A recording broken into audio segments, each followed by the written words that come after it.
Luto tayo ng masarap na hot cake para sa merienda. Yan, meron tayong dalawang itlog.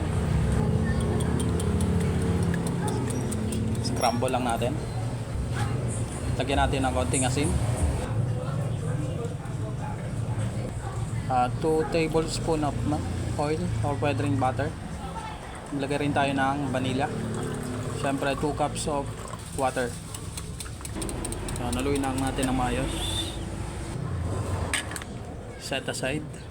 Ngayon, gawa naman tayo ng 2 cups of all-purpose flour, 1 tablespoon of baking powder, at 4 na kutsara ng sugar.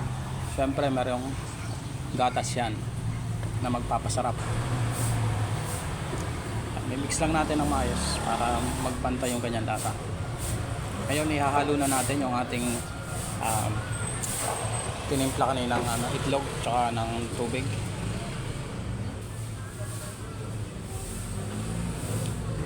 Haluin lang natin ito.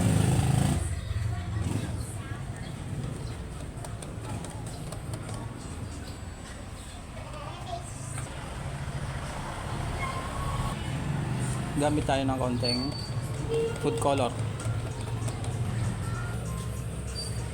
Ayan, at ready ng ating frying pan. Lagyan lang natin ng konting mantika.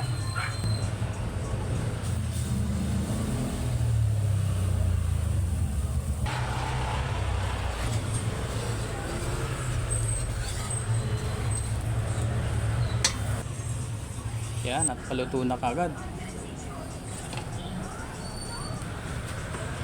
Ayan na, at ready na ang ating nalutong hot cake, Filipino style. Para syempre lalong sumarap, lalagyan natin ng margarine sa ibabaw.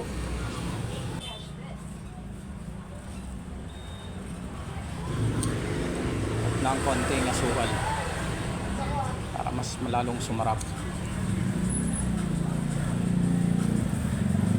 Ayan, at ready na ang ating merienda.